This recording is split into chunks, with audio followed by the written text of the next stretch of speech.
ng quantity demand. Ito ang graphical na representasyon ng isang demand schedule. So dito makikita ito para mas madaling makita kung mataas ba ang demand. So ito is parang graphical representation or parang pag-graph siya. So para makita kung mataas ba ang demand sa isang produkto o hindi. Paggalaw ng demand curve, so nangyayari ang paggalaw ng demand curve dahil sa salik ng sariling presyo ng produkto. So sinabi nga kanina na ang nakakaapekto sa demand ng isang produkto ay ang presyo. So pag tumaas ang presyo ng isang produkto, bababa ang demand nito. Pag bumaba naman pag naman bumaba ang presyo ng isang produkto, tataas ang demand nito kasi mas mura. Mas maraming tao ang kayang bumili ng isang produkto. Pinapakita sa graph ang paggalaw ng demand na kung ang presyo ay bumababa, ang presyo ay gagalaw mula sa punto A papuntang punto B.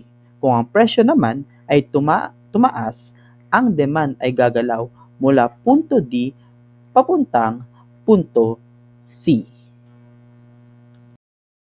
Ating patunayan na ang datos sa demand schedule at ang demand function ay iisa. Ang demand function mula sa demand schedule para sa tinapay ay QD 60 minus 10p. So kapag ang presyo ng isang tinapay ay piso, so makikita natin sa computation, mas marami tayong mabibili. So ang quantity demanded na kaya natin bilhin ay 50 pesos kasi mas mura ang tinapay. So while naman kapag ang presyo ay 5 pesos, so ang kaya lang nating bilhin kasi mas mahal siya, ang piraso lang na kaya nating bilhin ay 10 pesos. Ang paglipat ng demand curve, ang graph sa ibaba ay nagpapakita ng paglipat ng kurba ng demand. Kapag ang paglipat ng kurba ay papuntang kanan, ito ay nangangahulugan ng pagtaas ng presyo ng produkto o serbisyo. So pagpakanan ang kurba ng demand, ibig sabihin mataas ang presyo ng serbisyo o ng produkto. Samantalang ang paglipat sa kaliwa ay nangangahulugan ng pagbaba ng presyo ng produkto o serbisyo. Ibig sabihin, pag ang kurba, ang arrow is nakaturo sa kaliwa, ibig sabihin mababa ang presyo o presyo ng produkto at ng serbisyo. Mga salik na nakakaapekto sa demand. So maliban sa presyo, ang mga sumusunod ay mga salik na nakakaapekto sa demand. So technically dito, i-explain na hindi lang naman ang presyo ang nakakaapekto sa demand ng isang produkto o serbisyo. So maaari natin ding i-consider ang iba pang mga bagay. Una, panlasa. So pagkahilig ng mga mamimili sa isang produkto o serbisyo. So tayo naman, may kanya-kanya tayong taste or may kanya-kanya tayong gusto sa mga produkto. Maaring yung isang produkto ay pwede kay gusto ni Juan, maaring naman yung isang produkto ay hindi gusto ni Pedro. So, ang demand sa isang produkto is nakadepende rin kung ano yung panlasa ng mga tao. So, kumbaga kung nagustuhan ba nila ito or hiyang ba sila sa isang produkto. So, malaki rin yung epekto nito sa demand. So, kung marami ang pasok ito sa panlasa ng mga mamamayan, so kung marami ang nagkagusto sa isang produkto at pasok sa panlasa nila, lalaki talaga ang demand kahit magkano pa ang presyo nito. So, sunod is pagkasawa sa isang produkto. So, dahilan din ng pagbabago sa demand ng mamimili. So, dito, pag nagsawa ang mga tao sa isang produkto, so malaki rin yung factor nito. So, importante na ang produkto ay nag-i-innovate. So, kumbaga, nade-develop siya, mas nagle-level up. So, hindi lang dapat ang produkto is nag-i-stay kung ano siya. So, dapat nagle-level up siya para hindi siya pagsawaan ng mga tao. So, halimbawa, kung dati ang pandesal is plain pandesal lang, ngayon meron na tayong tinatawag na malunggay pandesal at cheesy pandesal at iba't iba pa. So, kumbaga, nagle-level up siya para hindi siya pagsawaan ng mga tao. Sumunod naman is yung diminishing utility, ang kabuuang kasiyahan ng isang mamimili sa bawat pagkonsumo ng mga produkto. So dito, kung ang produktong binili niya is nagbibigay ba sa kanya ng satisfaction. So kumbaga kung nasa-satisfy siya sa produkto, so kung marami ang nasa-satisfy sa isang produkto or sa isang serbisyo na ibibigay, so kumbaga dadami yung demand nito kasi marami ang satisfied. Sunod is yung kita.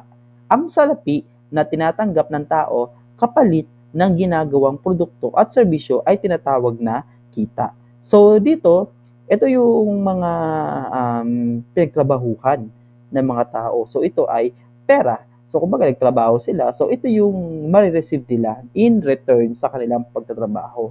So ang demand sa isang produkto is nakadepende rin kung magkano ang kita or monthly income ng mga tao. So syempre, pag mas malaki ang income ng mga tao, mas tataas ang demand sa isang produkto. Kapag naman maliit ang kita ng isang produkto, so syempre, limited lang yung budget na meron sila. So, maaaring bumaba ang demand ng isang produkto.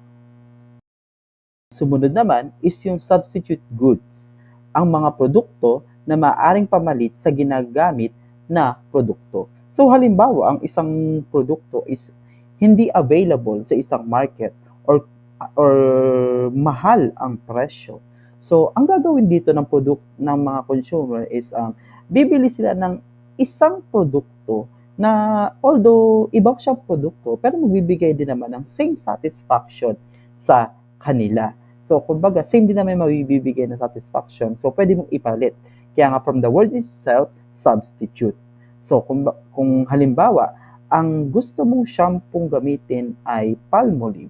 So, nung bumili ka sa isang pamilihan, so doon, walang Palmolive. So, instead na bumili ka ng Palmolive na wala sa pamilihan, bibili ka na lang ng Head and Shoulders. So, magkaiba sila ng brand, but same din naman yung satisfaction na may bibigay. So, kumbaga, same lang din nila naman silang shampoo.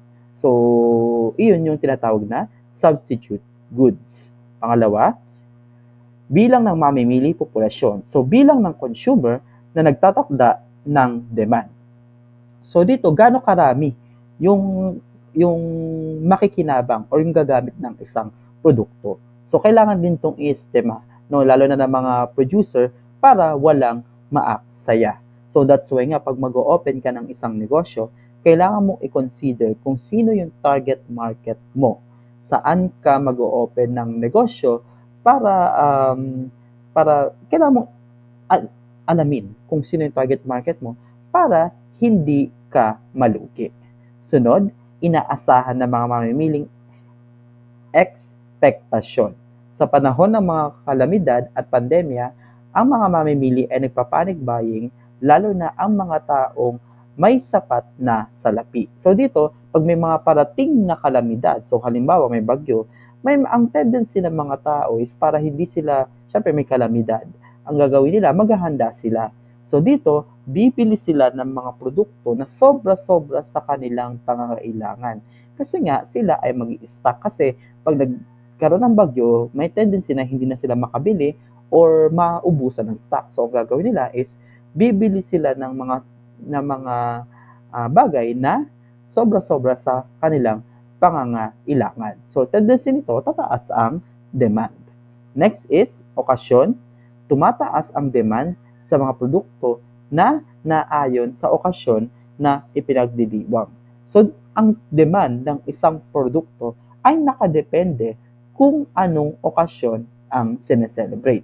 So, halimbawa, ang demand sa bulaklak ay tumataas kapag February at kapag November. Bakit? Kasi ang February, so marami ang bumibili ng mga bulaklak kasi Valentine's. While naman pag November, tumataas ang demand ng bulaklak kasi araw ng mga patay. Another example is mga paputok. So, nagiging mataas ang demand ng mga paputok kapag New Year.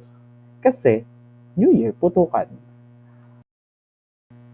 So, para sa inyong gawain, um, lagyan ng tama o mali ang patlang ng, ng bawat numero. So, gawin ito sa inyong papel. At doon na nagtatapos ang ating aralin. Natuto ba kayo? Kung may mga questions kayo, mag-send lang po kayo ng message sa akin personal. So, may questions po ba? Natuto po ba? Salamat! Bye!